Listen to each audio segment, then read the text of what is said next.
Assalamualaikum Football United, ringan amatiran ala gua. Gua mau ngobrol ringan hari ini dari ada konten Twitter yang menurut gue cukup menarik untuk dibahas sedikit ya, sedikit aja nih, nggak banyak-banyak, dari akun @projectfootball tentang kemungkinan Manchester United ya akan menghadapi eksodus yang cukup besar di musim panas ini. Disebutkan Anthony Martial, Lingard, Ronaldo, Dean Henderson, Paul Pogba, Edinson Cavani, dan yang terbaru Marcus Rashford ada kemungkinan untuk meninggalkan Manchester United. Sebenarnya ini sih gue mau tambahin satu pemain ya, yaitu adalah Donny van de Beek. Kenapa? Karena Donny van de Beek tadi malam Tottenham Hotspur menghajar Everton 5-0, 5 gol tanpa balas, dan gue melihat memang nggak tahu ya, penampilan Donny van de Beek di partai pertama bersama dengan Everton sore itu bukan sangat impresif, tapi impresif ya, bermain bagus. Tapi setelahnya ini ternyata kalau menurut gue ringan amatiran, biasa-biasa saja, tidak begitu menonjol banget. Dan gue nggak tahu apakah memang sudah mentok sampai di situ atau memang adaptasinya belum selesai ya kan. Tapi yang jelas dia memang betul mendapatkan menit bermain yang banyak, dan dari menit bermain yang lebih banyak itu justru gue berpikir gue sebelumnya sangat mendukung Donny van de Beek, bahkan gue suka begitu. Tapi sekarang gue berpikir ya, apa memang benar pada saat itu memang Ole Gunnar Solskjaer dan juga Ralf Rangnick tidak memberikan menit bermain karena memang mungkin dia tidak begitu cocok ya dalam arti secara teknis di Manchester United atau bahkan Liga Inggris.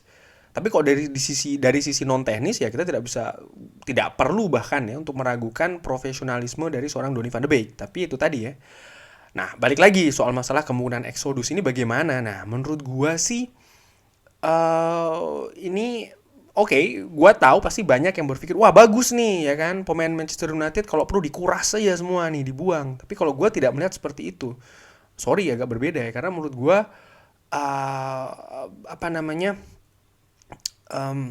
kalau perubahannya terlalu drastis ya, pemain pergi dan datang terlalu banyak, ini tidak bagus dari sisi building up the squad ya, karena belum tentu nanti yang datang baru pun juga bisa nyetel langsung dengan pemain Manchester, dengan ya pemain yang sudah ada maupun juga dengan klub, dengan liga ya kan. Pengalaman juga belum tentu ada. Lalu juga dari sisi ekonomi atau dari sisi bisnis ya, turnovernya terlalu tinggi menurut gue ya. Perpindahan uangnya, turnover lah katakanlah, itu terlalu tinggi banget. Dan dari sisi bisnis tidak bagus. Bayangkan kita kehilangan berapa banyak ini. Apakah kita bisa mendapatkan harga yang cocok juga, itu kan tanda tanya, terutama untuk pemain seperti Anthony Martial, Marcus Rashford, dan juga Cristiano Ronaldo. Kalau memang benar Cristiano Ronaldo disebutkan atau dikabarkan akan meninggalkan Manchester United, digosipkan lebih tepatnya, pun juga seorang Donny van de Beek. Lalu berapa gelontoran uang yang harus dikeluarkan lagi oleh klub untuk mendatangkan pemain-pemain yang menggantikan itu tadi, Anthony Martial, Jesse Lingard, Cristiano Ronaldo, Dean Henderson, Paul Pogba, Edinson Cavani, Marcus Rashford, Donny van de Beek. Ditambah lagi kemungkinan Manchester United tidak bermain di Liga Champions musim depan. Artinya apa? Magnet untuk menarik pemain-pemain tersebut nggak banyak. Dan jangan lupa ya, kalau tidak salah, correct me if I'm wrong ya, tolong koreksi gua, ketika kita mendatangkan Paul Pogba dengan harga yang cukup mahal, pada saat itu juga kita tidak bermain di Champions League. Dan konsekuensi dengan tidak bermain di Champions League itu salah satunya yang paling banyak adalah klub itu kesulitan untuk mendatangkan pemain bintang dengan harga yang sewajarnya. Di mana Manchester United yang bermain di Champions League saja, ketika mendatangkan pemain, jangankan pemain bintang ya, pemain semi bintang saja harganya akan melambung. Apalagi ini Manchester United tidak main di Champions League ya, berusaha untuk mendatangkan pemain bintang dengan tujuan mendongkrak prestasi klub. Gue nggak bisa bayangkan harganya akan semahal apa. Sebagai contoh, Manchester United ingin mendatangkan gue nggak tahu, Harry Kane contohnya. Ini sebagai contoh ya. Tapi musim depan Manchester United tidak bermain di Champions League. Harry Kane ditawar 150 juta oleh Manchester City, nggak dilepas oleh Tottenham Hotspur. Sekarang ditawar oleh Manchester United. Ini contoh saja ya. Mungkin harga transfernya akan naik. Satu. Nomor dua, gaji dari pemain pun juga iya. Pemain juga akan menyatakan ya, atau mengatakan ya gua mau digaji berapa ini? Ya kan, tim tidak bermain di Champions League, bahkan diharapkan dengan kedatangan gua, target gua adalah membawa tim untuk bisa tampil di Champions League musim depan. Oke, berapa? Harganya pasti akan mahal banget. Itu untuk satu pemain. Nah, ini tadi berapa pemain yang disebutkan. Jadi menurut gua complicated ya. Kecuali Manchester United berani mengambil kebijakan untuk tidak mendatangkan pemain bintang. Dengan resiko apa? Ingat, tidak semua kualitas pemain itu cocok dengan klub, dengan Liga Inggris. Ada pemain yang memang oke, dia pas nih, pemain semi bintang atau bahkan bukan bintang, tapi bisa dikelola dengan bagus, ya kan? Di-develop dengan bagus di Manchester United sehingga jadilah dia pemain bagus. Apa yang dibutuhkan? Proses. Ya enggak? Karena pemain bukan siapa-siapa ya. Yang mungkin bukan dari Liga Inggris, dari Bundesliga atau bahkan dari liga lain ya kan.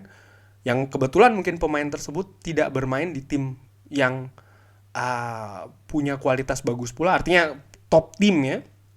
Tentunya kan kemampuan mental, kemampuan teknis sudah terasah kalau bermain di top tim ya kan.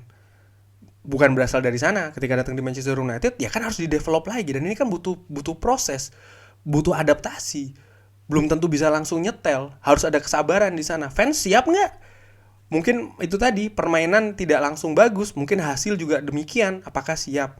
Jadi menurut gua, balik lagi ya ke kabar ini, kalau memang ini terjadi, ya ini akan ada sisi positif dan negatif. Sisi negatifnya dulu, yaitu tadi ya, turnover terlalu besar, resiko juga terlalu tinggi dengan pemain-pemain baru. Apakah bisa langsung nyetel? Proses pastinya dibutuhkan, kesabaran ada di sana, harus ada kesabaran, terutamanya dari fans kalau menurut gue ya. Sisi positifnya apa? Yaitu tadi Manchester United membuka lembaran baru. Dengan itu tadi adanya pemain-pemain baru. Tapi tetap kalau menurut gue, seperti yang gue singgung di video-video sebelumnya, kalau manajemen klub tidak berbenah, tidak ada sesuatu yang diperbaikin, bahkan bisa jadi lebih buruk. Pemain yang tadinya pemain yang mungkin biasa-biasa saja datang ke Manchester United, dapat gaji bagus ya kan, terkenal, publisitas jadi lebih bagus ya kan, lalu sudah dia dapatkan itu. Apakah itu jaminan dia akan mengerahkan seluruh kemampuan teknis, non teknisnya segala macam, memberikan segalanya kepada klub? Kalau manajemennya menurut gua masih tidak jelas ya, kemana orientasinya, ya akan sama saja sih menurut gue hasilnya. Bahkan bukan tidak mungkin akan jadi lebih buruk, karena ya berapa banyak pemain yang demikian ya. Bahkan di zaman Sir Alex juga kan ada beberapa pemain yang berusaha untuk diorbitkan atau didevelop oleh Sir Alex ketika datang ke Manchester United, yang ada bukannya tambah berkembang tapi justru flop. Ya gue nggak usah sebut nama lah, mungkin teman-teman yang menyaksikan ini juga tahu ya kan, siapa-siapa saja mereka. Memang benar ada pemain-pemain yang bisa dipoles dengan bagus oleh Sir Alex, tapi banyak juga pemain yang itu tadi, yang berusaha untuk dipoles, pemain biasa-biasa saja, bukan bintang ya kan, dibeli dengan harga yang murah katakanlah, dipoles sama Sir Alex tapi tidak jadi, justru gagal. Itu banyak. Nah, apakah ini kalau menurut gue, ya kalau memang seperti ini dan kita memang mau mengulangi masa seperti itu, ya seperti kayak gue bilang tadi, positif negatifnya ada gitu. Tinggal itu tadi, seberapa kuat manajemen, seberapa kokoh, seberapa jelas visi harus jelas ya kan, roadmapnya harus jelas, blueprintnya, rencana visinya harus jelas, culture club harus diperkuat, sehingga kalau manajemen tuh punya culture club yang sangat kuat, ini akan menyalur ke pemain, ke staff dan lain-lain. Jadi punya satu kesatuan kolektif.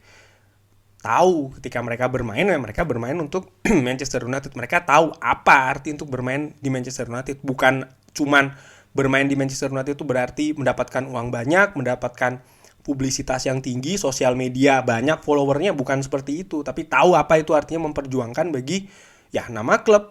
Di klub itu ada fans, ada yang lain-lain lah menurut gue, stakeholders yang macam-macam. Jadi itu. Ya balik lagi ya ke masalah berita ini, menurut gue Ya, kita lihat apakah betul akan cuci gudang besar-besaran dan bagaimana klub bereaksi terhadap hal ini kalau seandainya akan terjadi. Sekian, bagaimana menurut teman-teman? Ada pendapat lain? Drop di kolom komen. Jangan lupa like, sholat, dan juga subscribe. Wassalamualaikum warahmatullahi wabarakatuh.